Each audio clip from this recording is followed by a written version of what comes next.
tell us a little bit about what a learning arc is? So I feel a learning arc is really a focus for the term. It's something that can bring all our learning together in a really meaningful and real world way.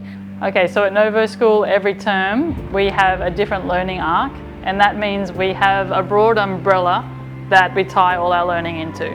I think a learning arc makes learning not isolated anymore.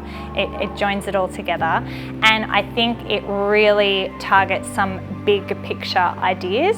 What's the learning arc that we're going to be focusing on in term 2? So for term 2 at Novoschool, our learning arc is Escape to Mars, and that has happened because we haven't looked after our environment well enough, and we no longer have the resources available to us to sustain life on Earth, so we're having to prepare to leave and recolonize Mars. And within that umbrella then, all of the different areas of learning are looking at ways we could actually change our habits now to be more sustainable, so we can in fact save our species on Earth.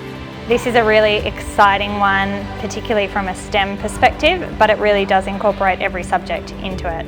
So it's thinking towards the future.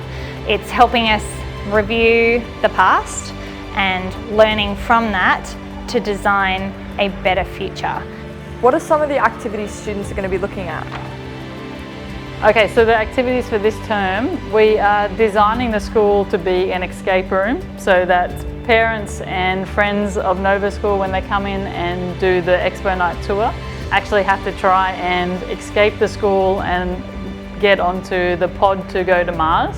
So through that we're looking at our focus for maths will be all of our maths, different topic areas, developing puzzles that parents can solve to gain clues, to get codes, to work their way through the school till we get to our escape pod. Engineering, I think, is a major component of the idea of setting up a new civilization. So we're looking at some of the different problems that we'd need to solve if we were to colonize another planet. And the science, we're looking at building the periodic table and how elements can be used to create new molecules and new compounds that we might find useful on Mars. A really fun thing we're going to be exploring is the idea of different growing methods and how we can, I guess, build mechanisms to be able to grow our own food. And the students are going to get to model and prototype a hydroponic garden. What are you hoping students will learn from this experience? I really hope a big key part of this is the concept of reflection and the idea of trial and error as well. To treat our environment better and to treat the Earth that we have with respect that it deserves, so that we don't in fact need to escape to Mars, and also just a bit of a wake-up call that our actions have consequences and we need to be quite sustainable and environmentally focused. Thanks very much. We really appreciate you spending the time with us.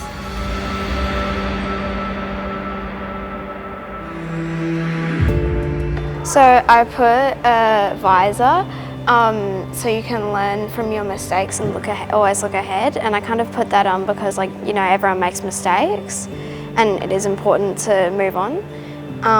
A pocket to pick up new information because we'll be learning like all along the journey. I don't know.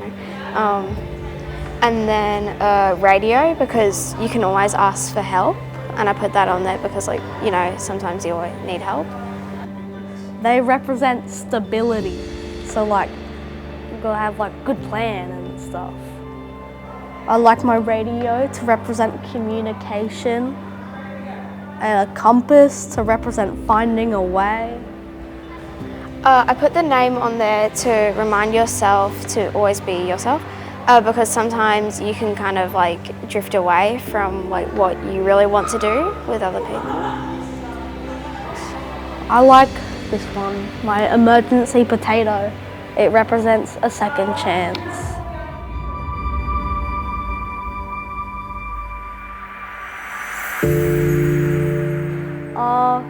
I think it was fun that we got to like design it all by ourselves and like think about it and stuff.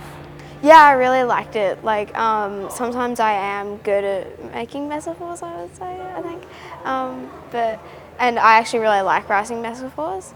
And also I like drawing, so yeah.